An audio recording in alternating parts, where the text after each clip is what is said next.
What's good, Commanders fans? I just wanted to make another free agency video again, as I always do after the season. The season was just over basically after the Seahawks game, or really the Giants loss. So I made a video of who should stay, who should go earlier while the season was going on, But since Adam Peters is here now, things may change. He may make different decisions than what I thought, was going to happen, or who's going to stay, who's going to go, and stuff like that. Just my prediction. So I'm going to go over that really quick. And, some people were like, oh, nobody brought up Eric Bieniemy in the press conference, or Martin Mayhew. Those guys are not going to be back. Those are obvious things right there. And then, of course, John Allen. That's a guy. He's not a free agent. But what do I think is going to happen with him? I don't know whether he's going to be traded or not. It's all speculation right now. John Allen. If it was my preference, I would debate. I would definitely think about keeping him. But if he wants to leave and he requests a trade, then I would certainly trade him. You can get a second and a fifth, a second round pick. I don't think you would get a first. Maybe last year you would have got a first when he was playing really, really well. But now you're looking at like a second or a third and a fifth, something like that. I think like a second and a fifth is probably most likely what you're going to get for John Allen. I know he's not a free agent, but that's just something that I see happening now. And I did see a report, I know I'm a little all over the place, that Ron Rivera, he wants to still coach and he thinks he could be a defensive coordinator. That was hilarious to me, just reading that. Good luck to whatever team hires him as any type of coach in any way, shape, or form. I could see him being like a defensive advisor, but definitely not a defensive coordinator in play calling. Buffalo nickel, positional flex, all kinds of stuff like that. They're just going to get cooked, and he's going to want to get a whole bunch of former Panthers. Well, he's not going to be the personnel guy, but you know how Ron does. And the last few weeks when he did take over as the defensive coordinator, it actually got a little bit, I'm going to say it got worse than Jack Del Rio, but it got really, really bad. The Dolphins game, what was it? Quan Martin was guarding Tyreek Hill one-on-one. That was ridiculous. And then what other games did we have at the end of the year that were just awful? It's just the Niners game, the Cowboys game, the last game of the year. So many games that we had where we just gave a lot of yards on the ground. The Rams game, Kyron Williams went crazy. Every rusher went for like 80 to 100 yards on us. Christian McCaffrey, Elijah Mitchell, Tony Pollard, Kyron Williams. Mostert didn't do much, but Tyreek Hill had a crazy day. But that's the point right there. And then Ron Rivera also said that he put a little too much on Sam's plate, but that's for another video. As far as head coach interviews coming up, I already said Friday is going to be Ben Johnson, and then I want to say Thursday, a virtual interview with Dan Quinn, but we already saw what happened with the Cowboys, so I don't think Dan Quinn will get the job anywhere like that. Excuse me, honestly, as a head coach. All right, so let's start with Curtis Samuel. That's a guy that's on the cusp here. His market value per spot rack right now, it is $11.5 million. Right now, he's on a 3-year, $34 million deal. It ends this year, which is basically the same, about $11 million. And I think that's pretty fair for Curtis Samuel. Curtis Samuel had a solid season this year. I really like the things that he did. He's a number 2. He's a number 3. A lot of the times, that was kind of Sam Howell's security blanket. Curtis Samuel, he provides positional flex as well. He can be a running back. He can be a wide receiver. He's got good hands. He's a good third down target. He's a good red zone target. You can run the ball with him. You can do jet sweeps, all kinds of stuff, gadget stuff, wildcat here and there. You can be creative with him. He had 4 touchdowns on the year, 62 catches, 613 yards.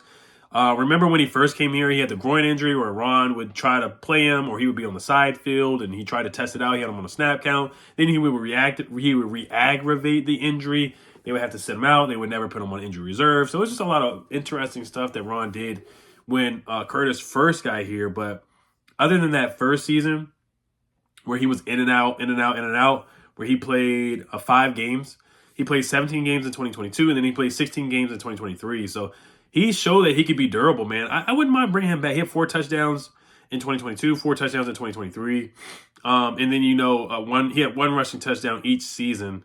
So he had 64 catches for 656 yards, 2022, 62 catches for 613 yards, and 4 touchdowns in 2023 as well. And he had 0 fumbles. He only had 1 fumble last year, too. Curtis Samuel made some big plays for us, man. I like the way he plays. I think he's a good number 2, a good number 3. In the NFL. I think a team like the Chiefs could certainly use him. Him and Rashee Rice, they would be a really nice duo. Like Pat Mahomes would get the best out of Curtis Samuel. And he doesn't drop passes. Like that's one thing I'll say. Curtis has good hands. I don't mind I would bring him back. I really would, especially with Ben Johnson possibly at the helm. I think he would even make Curtis Samuel go to a different level. Like, I'm excited to see, like, if we do get Ben Johnson, I'm super excited to see what he can do to get the best out of these guys, man. Like, I would like to see Curtis Samuel under, you know, and then you look at Adam Peters. You know, he had Christian McCaffrey, he had Deebo Samuel. Like, those are guys that are interchangeable, guys that can be a receiver and a running back. Same thing with Deebo Samuel. So I would keep Curtis. I really would. And a lot of people talk about, oh, they want a big, tall receiver. Honestly, that's not like a requirement. Like, you can still win games with having small Smurf receivers, kind of like what we have right now. But I would keep Curtis. It just depends on the money, man. I would bring him back. He's like the one commander that I like. He's the one commander that I like. And like I said, they would force feed the ball to Curtis. Like, Eric Bieniemy liked Curtis a lot. He did. Like, he was getting more targets than Terry in some games, which was ridiculous. But it is what it is on that. So I would bring Curtis back. Kendall Fuller, I'd probably let him walk, but actually, you know what? I would bring him back. It just depends on the money. He's making $10 million a year. Right now, you look at the market value, $14 million on the market per spot rag, which is definitely a little outrageous. I don't see him getting that, honestly. He was probably the best corner on the team. Ben St. Juste had a down year. Emmanuel Forbes just not ready yet. And Kendall Fuller actually forces turnovers here and there. He had 2 picks, which is not a lot in 15 games, but he's like the one guy that you can consistently say each season he's going to at least give you 2, where you look around, if it's not Derek Forrest getting an interception, then it's like, yeah, we're not going to force a turnover, basically. And Kendall Fuller, he does that. That's one thing I'll give him. Just looking at some of his advanced stats as well, and he could convert to safety. I don't know if he'll do that next year coming up, but he gave up a 68% completion percentage, which is not bad. That's actually like not bad at all. He did give up 9 touchdowns in pass coverage. The defense was awful this year, so I can't really just blame him. He gave up 120.4 quarterback rating. The defense was just trash. It just as a whole. But last year he only gave up 87.1 passer rating and a 55% completion percentage allowed. So he had a good year last year, 2022. He does get beat on double moves. He's not the fastest guy in the world, but he can play, and he's a leader. And he's a local guy, which who cares if he's local or not, but he's a leader. That's one thing. And he has championship pedigree. And I wouldn't mind keeping him. I really wouldn't. Jacoby Brissett, I would consider keeping him. I really would, because I like the way he played at the end of the year. And you always need a good backup. Like, if we draft Drake May, Caleb Williams, or Jaden Daniels, I think he would be a good backup. He's not going to start or anything like that. I would not start him over any of the rookie quarterbacks that we get. But I would keep him as a backup just to keep the team afloat. And they talk about how much of a good mentor he was to Sam Howell. So I would keep Jacoby Brissett. I love the way he played in the second half against the Rams, the second half against the Jets. He's a professional. He is what he is. He's a professional. He's a veteran. He's a good backup. He's a darn good backup. Cody Barton, I would let walk. He played a little bit better towards the end of the season, but I would let him walk. Cornelius Lucas, I would bring him back on a cheap deal as a backup left tackle or swing tackle. Had a terrible game against the Cowboys, but as a backup swing tackle, that's his role. You're not expecting him to start. Jeremy Reeves, of course, you bring him back. All-Pro Revo. Special teams, all-pro for sure. Got injured last year, but I bring him back. F.A. Obata had a terrible leg injury. Former commander. I wouldn't mind bringing him back on a cheap deal, because he is a good pass rusher. He does offer positional flex as well. I should leave those 2 words behind with Ron, but he does offer positional flex. David Botta's an exclusive rights free agent, so it's kind of like, you know, who really cares, honestly. Khaleke Hudson, I bring him back. He's versatile, has speed, that Viper role. He's a very versatile guy, has that speed. Played better in some of the games last year, but I wouldn't mind bringing him back on a cheap deal. Tyler Larson has been injured in and out of the lineup. Now, we do have but last year we had a winning record with him at center, so I wouldn't mind bringing him back on a cheap deal as well. David Mayo, he should retire. He did have a couple good games stopping the run. No, we're not really. But I wouldn't mind bringing him. Actually, I'm sorry. Yeah, I would mind him bringing him back. That's another Commander guy who should definitely leave with Ron as well. Slow as molasses, slow as dirt, slow as a snail. Can't cover anybody, but he is a run-stopping linebacker, so I would not bring him back. Antonio Gibson's the wild card here. That's another guy where I feel like if Ben Johnson comes here, he would get the best out of Antonio Gibson. The fumbles certainly were a problem. He had more fumbles than touchdowns this year, which is disappointing. You look at his body language at the games and stuff, and it looks like a guy that's kind of checked out and he's ready to leave. So it depends on the money. His market value right now is $3.6 million, so it's not breaking the bank. Excuse me. The knock on him is that, you know, as a running back, he just doesn't have the vision. His hands are iffy, the fumbles. He's a solid route runner, but, you know, he was a good running back his rookie year. Like, when he had the 3 touchdowns against Dallas, he had a big game.